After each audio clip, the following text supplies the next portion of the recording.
नमस्कार, दिन के 1 बज रहे हैं। आप देख रहे हैं जी न्यूज। मैं हूं आपके साथ में मानसा मलिक। यूपी के सीएम योगी आदित्यनाथ ने लखनऊ के थाने का आज दौरा किया। ये पूरी खबर हम आपको दिखाएंगे, लेकिन उससे पहले एक और बड़ी खबर आपको दे दें। पीएमओ में राज्य मंत्री जितेंद्र सिंह ने बड़ा बयान दिया है। जितेंद्र सिंह ने कहा है कि पीओके गिलगित बाल्टिस्तान को पाकिस्तान के कब्जे से मुक्त करवाकर उसे भारत का हिस्सा बनाना है और जम्मू कश्मीर को उसके मूल स्वरूप में बहाल करना है। जितेंद्र सिंह का ये बयान पाकिस्तान के नेशनल डे के दिन आया है। भारत और पाकिस्तान के बीच में जम्मू कश्मीर को लेकर के कोई विषय है?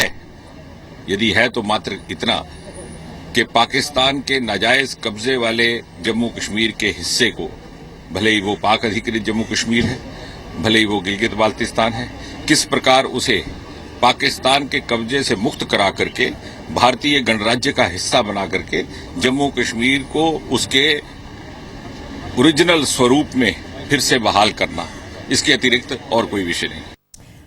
और इसी पर और अधिक जानकारी के लिए इस वक्त हम रुक करेंगे। हमारे संवाददाता मनीष शुक्ला इस वक्त हमारे साथ हैं। मनीष, जब अगस्त के महीने में 2016 में तिरंगा यात्रा की शुरुआत की थी, तब भी जितेंद्र सिंह ने यह बात कही थी कि जो तिरंगा यात्रा है वो तो तभी पूरी मानी जाएगी जब तिरंगा फहराया जाएगा पीओके में, कोटली में, मुजफ्फराबाद में। और एक बार फिर से नेशनल डे पर अगर वो इस बात को कह रहे हैं, पाकिस्तान का नेशनल डे है आज, इसके क्या मायने निकाले जाए? देखिए, वो कई बार पहले भी कहे हैं, लेकिन आज का उनका बयान इंपॉर्टेंट है क्योंकि पाकिस्तान बार बार ये कहता है कि जो भारत के पास कश्मीर है वो विवादित बताते रहते हैं, कहते हैं कि वो विवादित इलाका है, वो अपना पाकिस्तान उस पर क्लेम जताता है। लेकिन सरकार ये बिल्कुल साफ इस चीज को लेकर के, क्योंकि जो पीओके पाकिस्तान ऑक्युपाइड कश्मीर है वो भारत मानता है कि वो विवादित इलाका और पाकिस्तान ने उसको जबरदस्ती कब्जा किया हुआ है, उसको छुड़ाने की बात है। तो एक काउंटर ऑफेंसिव है, क्योंकि अब जो पूरी जो विदेश नीति है कहीं ना कहीं जो बदलाव दिख रहा है वो डिफेंसिव नहीं है। क्योंकि कश्मीर को लेकर के हम बार बार हमेशा बात करते हैं कि दो तरफा ये मामला है, इसको बातचीत से सुलझाएंगे, लेकिन कभी भी पीओके की बात नहीं करते कि वो इलाका तो पाकिस्तान ने कब्जा किया हुआ है। उसके साथ ही उन्होंने चाइना को भी दिया हुआ है, क्योंकि वहां पर जो काराकोरम हाईवे बन रहा है वो वहां चाइना का काफी ज्यादा इन्वेस्टमेंट हो रहा है। तो ये एक जो विदेश नीति है उसमें बदलाव और आज का बयान काफी इंपॉर्टेंट है, क्योंकि भारत बार बार इंटरनेशनल लेवल पर अब वो पीओके की बात कर रहा है। जी मनीष, कहीं पे भी अब कश्मीर की ये बात प्रधानमंत्री मोदी ने भी वैसे कही है कि जो मानवीय अधिकारों का उल्लंघन हो रहा है पीओके में, वो जल्द से जल्द बंद होना चाहिए और इस दिशा में अब कदम बढ़ने आगे शुरू हो भी गए हैं। बहुत बहुत शुक्रिया ये जानकारी हमें देने के लिए। और अब आगे बढ़ते हैं। उत्तर प्रदेश में मुख्यमंत्री का पद संभालते ही योगी आदित्यनाथ फुल फॉर्म में आ गए हैं। कड़े फैसलों के साथ साथ ही योगी का एक्शन भी कड़ा हो गया है। योगी आदित्यनाथ अब से थोड़ी देर पहले अचानक लखनऊ के हजरतगंज थाने पहुंच गए। थाने में ये उनका पहला औचक निरीक्षण था। थोड़ी देर तक मुख्यमंत्री योगी आदित्यनाथ थाने में रहे। इस दौरान उन्होंने थाने का मुआयना किया और पुलिस वालों को जरूरी निर्देश दिए। इस दौरान यूपी के डीजीपी जावेद अहमद भी मौके पर मौजूद थे। योगी आदित्यनाथ ने उनसे बातचीत की। साइबर क्राइम पर बात हुई। प्रदेश में कितनी पुलिस वैन है, एसपी एसएसपी कैसे काम कर रहे हैं, इन सब की भी जानकारी ली गई। कल भी योगी आदित्यनाथ शास्त्री भवन पहुंचे थे। इस दौरान उन्होंने वहां गंदगी देखकर अधिकारियों को साफ सफाई का निर्देश दिया था।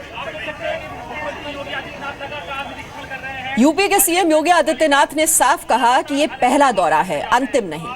संदेश साफ है कि कानून व्यवस्था पर सीएम किसी तरह का समझौता नहीं करेंगे।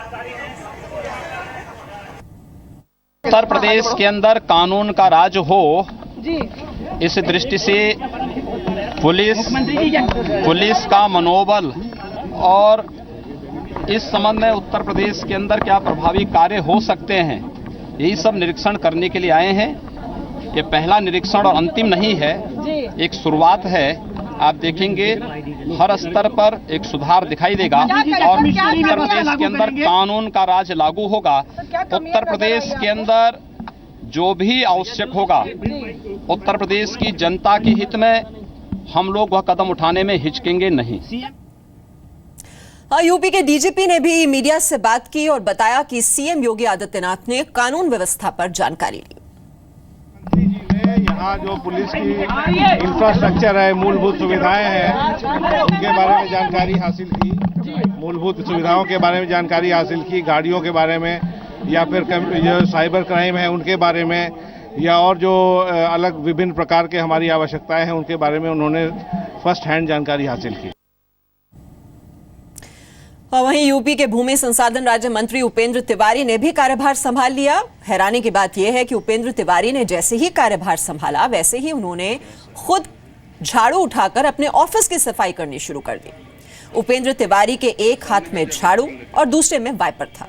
उन्होंने मंत्रालय के अधिकारियों के सामने ही ऑफिस की सफाई की।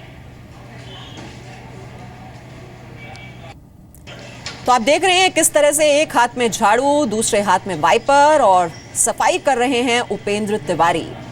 ये अपने ऑफिस की सफाई कर रहे हैं, उसी की तस्वीरें आप देख रहे हैं। जैसे ही कार्यभार संभाला वैसे ही सफाई का काम भी शुरू कर दिया यूपी के भूमि संसाधन राज्य मंत्री उपेंद्र तिवारी ने।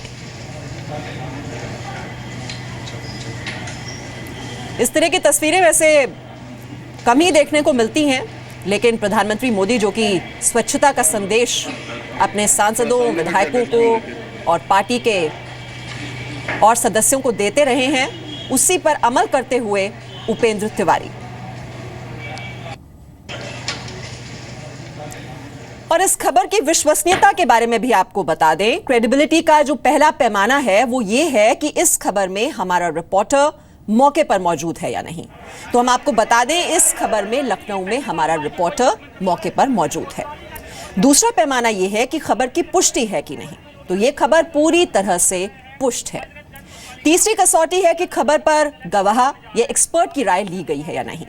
इस खबर पर गवाह और डीजीपी का बयान भी है। और चौथी कसौटी है खबर की तकनीकी विश्वसनीयता।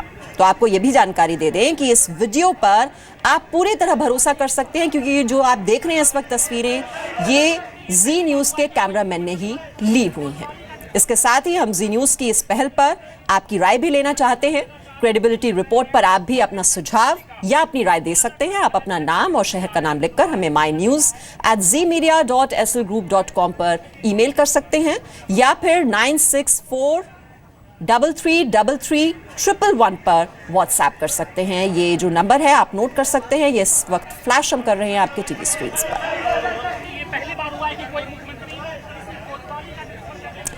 और यूपी के साथ साथ बात दिल्ली के भी कर लें। दिल्ली से लेकर उत्तर प्रदेश तक केंद्र सरकार और राज्य सरकार जबरदस्त एक्शन में हैं। आज दिल्ली में पीएम मोदी यूपी में बीजेपी सांसदों से मिले। इस बैठक में अमित शाह भी मौजूद रहे। पीएम ने सांसदों को साफ कहा कि यूपी में सरकार दिखनी चाहिए, अगर फर्क नहीं दिखा तो कोई फायदा नहीं। यानी यूपी में सुशासन के मुद्दे पर पीएम कोई समझौता नहीं चाहते। पीएम की कसौटी पर खरा उतरने के लिए योगी सरकार जबरदस्त एक्शन में है। पिछले 3 दिन में सरकार ने कई बड़े फैसले लिए हैं। अपना विभाग संभालते ही मंत्री अधिकारियों को स्वच्छता की शपथ दिला रहे हैं। उन्हें कसम खिला रहे हैं कि वो न गंदगी फैलाएंगे और न ही किसी को गंदगी फैलाने देंगे। और अब आपको यह भी बता दें कि पीएम मोदी ने यूपी के बीजेपी सांसदों के साथ मुलाकात कर उन्हें क्या कहा। पीएम ने यूपी के बीजेपी सांसदों को कहा कि उत्तर प्रदेश के सांसद ट्रांसफर और पोस्टिंग से दूर रहें। दूसरे दलों के विधायकों के क्षेत्र में भी काम होना चाहिए। पुलिस और अधिकारियों पर सांसद दबाव न डालें, यानी कि किसी तरह की सियासी दखलंदाजी कामकाज में बर्दाश्त नहीं की जाएगी। पीएम ने कहा सुशासन हमारा मूल मंत्र होना चाहिए, यानी कि जो पूरा फोकस है वो दरअसल गवर्नेंस पर है। पीएम मोदी ने यह भी कहा कि अधिकारियों को काम करने दें। अधिकारियों ने गलत काम किया तो परिणाम भुगतने होंगे। पीएम ने कहा कि उत्तर प्रदेश में सरकार दिखनी चाहिए, अगर पहले से अंतर नहीं दिखा तो फिर क्या फायदा। अब 15 साल के बाद बीजेपी की सरकार अगर यूपी में आई है तो ये जो फर्क है ये लोगों को, जनता को दिखाई देना चाहिए। देखिए, माननीय प्रधानमंत्री जी, माननीय राष्ट्रीय अध्यक्ष जी पिछले सत्र में और हर सत्र में ऐसे अनौपचारिक तौर तरीके से हमारे पार्टी के सभी सांसदों से, लोकसभा और राज्यसभाओं के सांसदों से विचार विमर्श करते हैं और ऐसे ये लगातार चलने वाली प्रक्रिया है।